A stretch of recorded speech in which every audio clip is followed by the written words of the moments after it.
When daily tasks become too painful, it's time for change. Let our pain management and wellness practice, Valentine Integrative Health, elevate your quality of life and ease your discomfort. Visit us at valentineintegrativehealth.com and start your journey to a fuller life.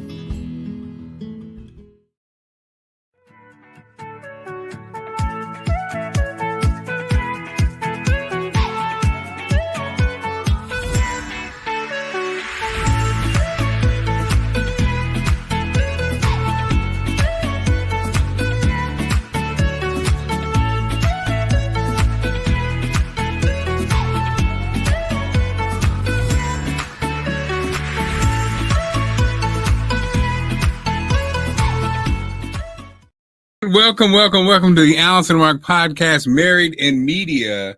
Again, coming to you live from our studios in the basement. Coming soon live at the commentary in Virginia. We'll tell you all about that coming up. That's on September 26th. Really excited about it. Love that. Who are we, Allison? We are two media pros. We're Gen Xers. We've been married for almost 25 years. Next year, P.S. I've not done any planning on that, so I think we're just going to be going to dinner at the Shake Shack for that. We have 3 grown kids, and we talk about everything from politics to pop culture with a whole lot of love. With a whole lot of love. Yeah. And we also have confirmed for our live event on the 26th, we're going to have Chima Eats, actually, and, a very popular influencer. And we're going to be talking about relationships and going to have a real therapist there to help us move through conversations when dealing with relationships. Okay. Excited about that. And also excited about, we confirmed Carl with a K. Carl with a K will be there live with us, and he's here with us right now. Carl with a K. Carl, looks like your lighting's different today. You got the, Yeah, I moved to a different room today. I was working downstairs. So must be nice having a estate there, Carl. You can go to different parts of the estate to do your show. The West Wing, you mean? There it is. Yes, there sir. it is. Hey, Carl. Hey, How you guys doing? Good. For a weird weather Wednesday. Definitely. In the DMV. Yes, it's like this morning it was like 50-something degrees. Last week it was triple digits. That's true. It felt good. I don't know what we're doing to the environment, but here we go. Climate change isn't real, is it? Oh, right. Depending on who you talk to, you're right. Oh, Lord. Exactly. Okay. What you got today? Well, we're going to start out with a little bit who is she type of question. Eunice Kathleen Wayman is what jazz artist? And your choices are Billie Holiday, Nina Simone, or Ella Fitzgerald. Do you know? I don't. You stumped me on this one. Okay. Looks like a Eunice. Yeah. Well, we know it's not Billy. And gladly you changed that name because you're right. It's not. What? That name didn't hit right. Wow. Okay. I'll say Ella. I'll say Ella Fitzgerald.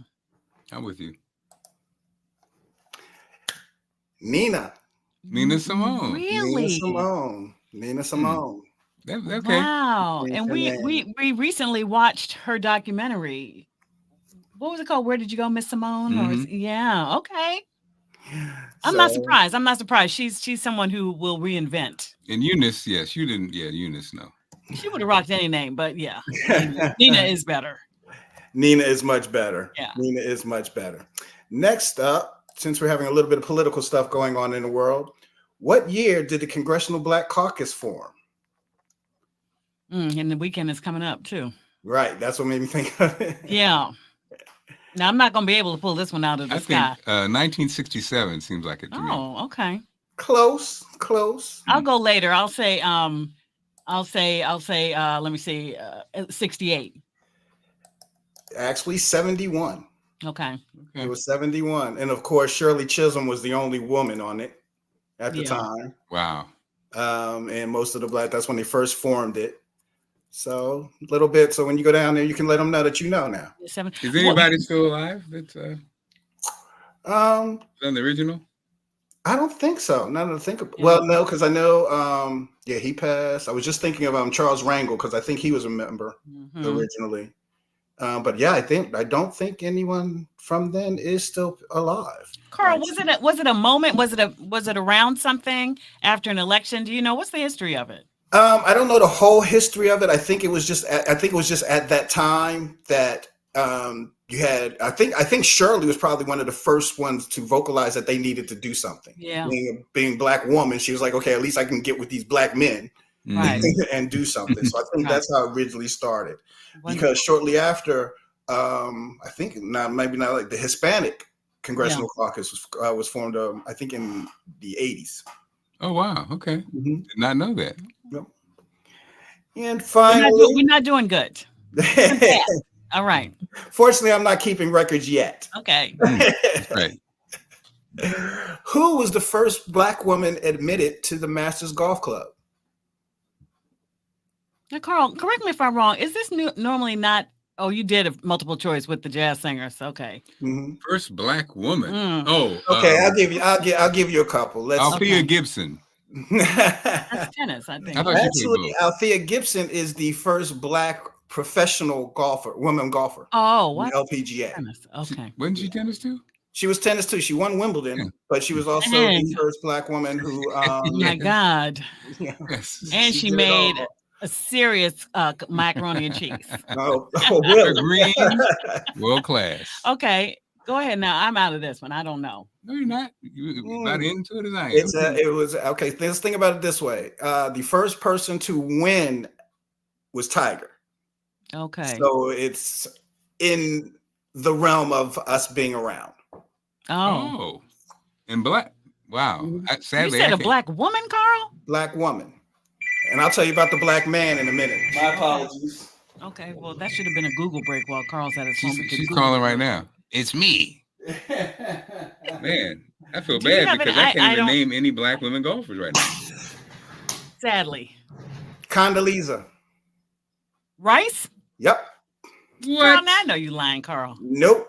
Condoleezza Rice. It was her and it was a white woman. They were both admitted at the same time. But she was the first Black woman to be admitted get her a green jacket. And was the white woman the first woman? Were they the first two women? They were the first two women. They went at the same time. In the 80s? No. 90s, right? I want to say 90s. Yeah. Yeah, it was like I think it was shortly after she left office. I apologize for not getting the backstory, but I have a little bit that you might be interested in. Are you familiar with Ron Townsend?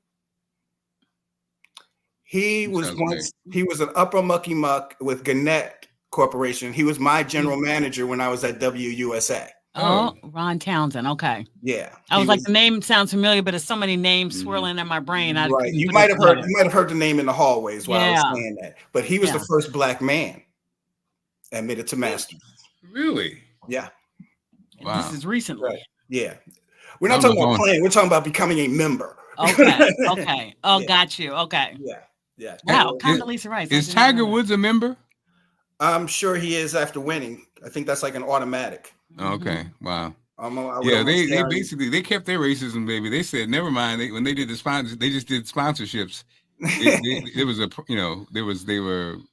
I forgot exactly what happened, but they tapped out and said basically we get our own sponsors or something. I think when they were talking about the Masters or something.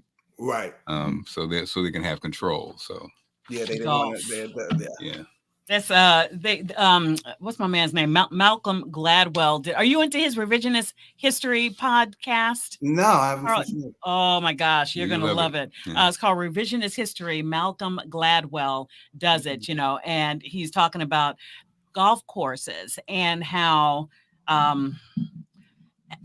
just because of the nature of all of this land, like parkland that should be designated for other things, but is designated easier for 18 holes of golf right in the middle of cities, and how basically we know what neighborhoods. It all stems from privilege, and basically boils down to on the opposite side. It would then be systemic racism, where you don't really have a park, but there's designated. So you should check it out. I definitely would look into it because I know about. I haven't done looked at the whole thing, but I do know that there's something similar with Central Park in New York. Don't even. When they establish that's right. Like eminent domain for it, but right. it becomes just a playground for people who usually are not people of color. But I'm encouraged by the fact that it seems like more people of color are getting involved with sports like golf and that's why they started pickleball, because of that. So let's come up with something else. Exactly. Anyway, Carl, we're gonna do better. That was Carl, a terrible showing today. Carl, where are you tonight? Tonight I am in Arundel Mills with Soul Trivia doing it. We're doing football. All football, movies, college football. So it's a lot of team-oriented stuff, but we do have, of course, I throw my flavor into it with the Soul Trivia aspect. Soul Trivia. Carl brought it back. Soul Trivia. So, Carl, as we wrap up with you, speaking of college football, what's your take?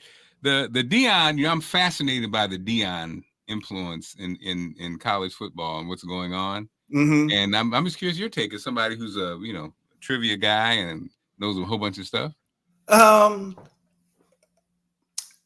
not a big Deion individual person fan, but I understand as a marketer and as somebody who knows how to drum up business, Deion's doing what he needs to do. Mm-hmm. Controversy sells. Mm-hmm. Controversy is like sex; it sells. Oh, wait a minute now. People tune in and they talk about it, and he's just gonna go back home. I mean, I was just laughing when I saw him in, I think, a Pizza Hut commercial. I was like, okay, he's acting like this then, and he's acting silly on TV. I say, go ahead, Deion, make that money. Make that money. All right, well, not a whole lot of people can jump from an HBCU to a national college as a coach. Well, nobody has, I don't think, actually. Right. As a head coach. As a head coach. All right. So, yeah. All right, my friend. We'll have a safe night tonight, and we will see you Wednesday. I appreciate that. And what's that date again on September? 26th. So Thursday. And can you send me address and stuff like that? Yeah, I'll send you information. We're getting the flyer together and everything else. Matter of fact, I need you to send me a picture, but I'll get that from you. And I'll send that to you. Not a problem. Thank you so much. Carl with a K, ladies and gentlemen. Carl with a K. With a K. Bad.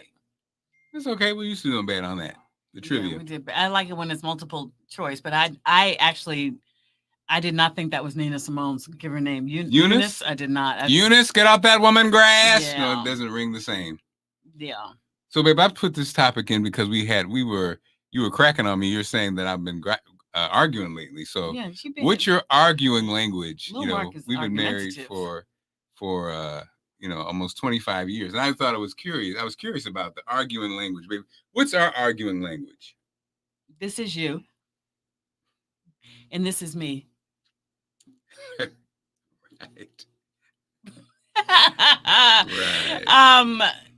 Yeah. I'm like a poke the bear person.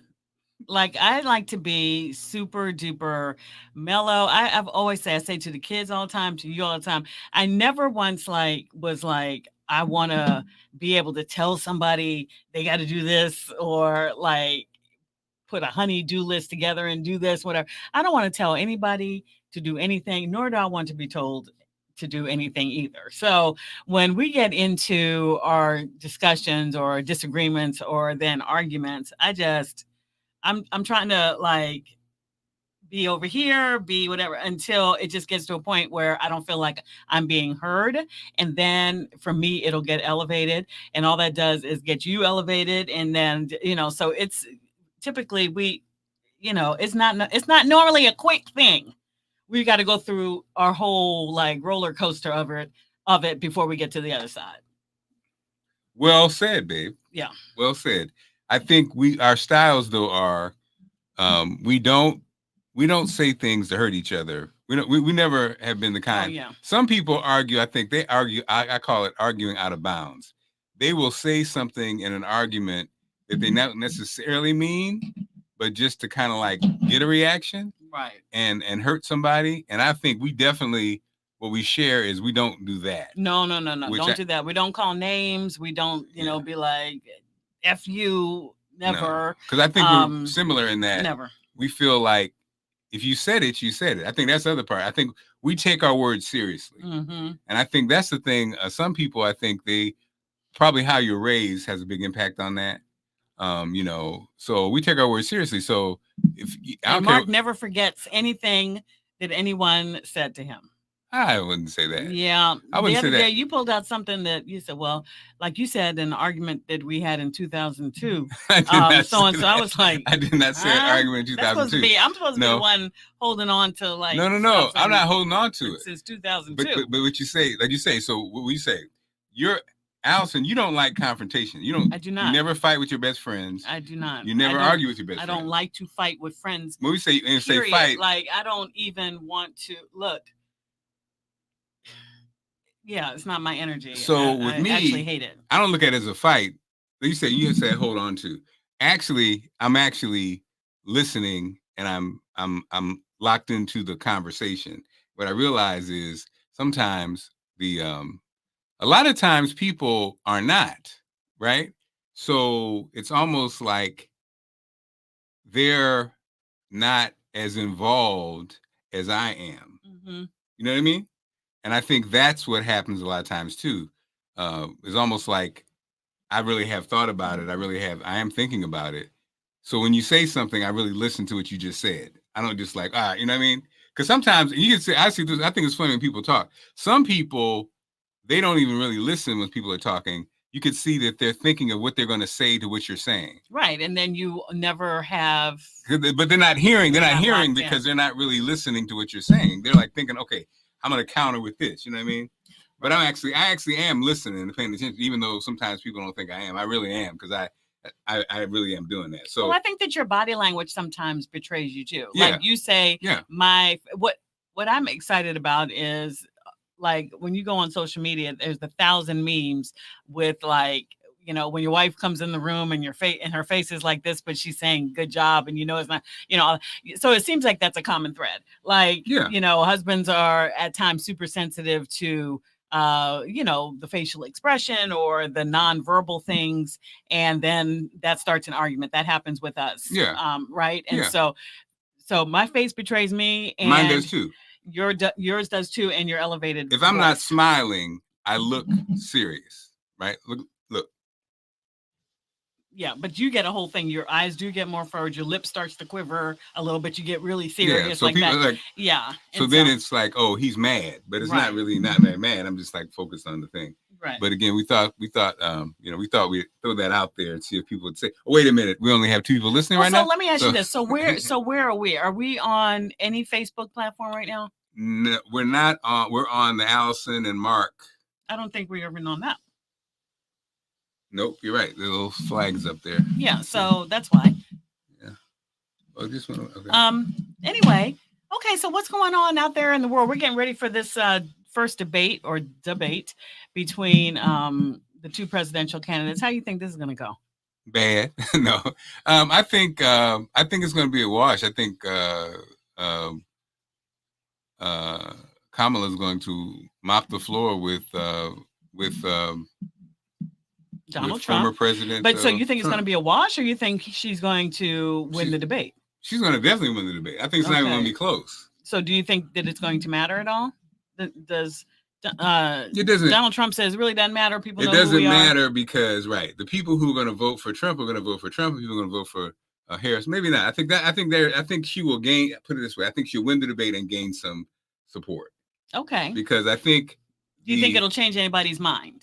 I think she'll gain support only because I think the Trump campaign has been doing a terrible job as far as everything. I mean, who he picked for his running mate has not helped him at all, and I think Trump has not helped himself at all. Mm-hmm. I think offending the people. I think the shtick may be running its course in a lot of ways. Right. And the hate that's focused on Kamala Harris, it's extreme. Interesting because it's not even really accurate. People are like, well, if she's going to do this, why didn't you do that? She was vice president. Where were you? She was vice president. It's like the vice president's role is not to outshine the president and actually not to even create anything. Right. You're in full support of the president of the United States. And everybody knows that. But so, you know what I mean? But that's what is being used then against her. So any of the what is being looked at or used as, failed policies by Biden is she's inheriting that. So, but again, that's not for people who are like a logical. All these things. Just think of the attacks, right? All of them mainly are kind of weak, and it doesn't. So again, that one, your failed policies. She's the vice president. That's pretty easy, right? The blackness piece. She went to HBCU. I think that backfired on him. Yeah, she's Greek, and she does wear the Greek. That then like the little sister that came out and said she doesn't even rep her. She does rep. She for the last 5 years. She's there was an AK homecoming. Huh? Was there an AK who said that? I don't know. The sister that was at Clarke and that one that now Trump is holding up as whatever. The one who was paid. Yeah. Oh. Yeah. Okay. So that's what I'm saying. So the attacks and then the one they're trying to paint again. The thing I don't understand. My thing is this. The smart thing is, what are you talking about? She's what I hate as a woman is, of course, she slept her way to this place and that place. I don't think there's anything that's more despicable than that allegation and that going to that base level when trying to fight a woman opponent in politics. Like when you think politics, do you think, oh yeah, squeaky clean?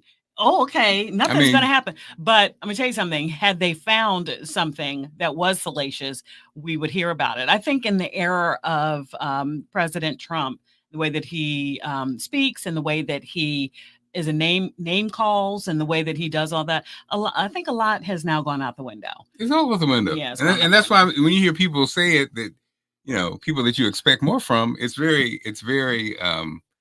disappointing because it doesn't make any sense. Yeah, and I guess it is just. I guess people are just playing politics. So we'll see it. The debate is next week. I'm getting my popcorn together. Well, I'm on my low carb thing, so I can only have a couple of kernels. Okay, well that's okay. You were eating popcorn when we were watching the Deliverance the other day. Yeah. Okay. Yeah. Oh, you just want to expose me now? No, I'm just saying. Get your popcorn ready. See how it works? Get the popcorn ready.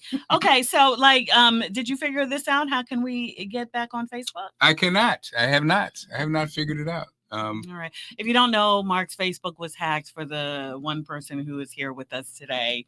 And that's how we used to do a lot of cross. So I think that we should just figure out how to do it in the future and then come on back. What you think? Yeah, we got to keep it going now. We got to keep it going because, our people watch it later on. Okay. Sometimes we don't watch it in real time. Okay. And all the platforms. So now at least we're back on Allison Marc in the afternoon. We're back on there. So Facebook, Instagram, LinkedIn, and the YouTube channel. So we're out there, again. So okay. Well, we got anything? What's trending? What's popping? What? Okay. I think it's a wrap. I think we're a wrap for today. So back to. Okay. I think it's a wrap for today. That's our argument. Then there's our arguing language.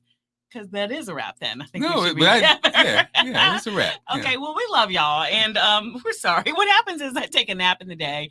Mark is busy because he is in between gigs. So he is out here hustling. How's it going? Yeah, we're not in between gigs. We're getting gigs. Well, how's it going? Good. I'm speaking tomorrow. Excited about that tomorrow. And this weekend, we're both emceeing something for the national. It's NCCF. I can never get it. Child and Family, and And I've worked with this organization for years. So we're definitely busy, and that's why we don't, I guess, have any topics today. So anyway. Yeah. Well, today. So, but again, thank you so much for the support. And make sure September 26th, we have a live event coming up. We have flyers. You'll be seeing it on social media. National Center for Children and Families. There we go. All right. Until we meet again, it is goodbye for now.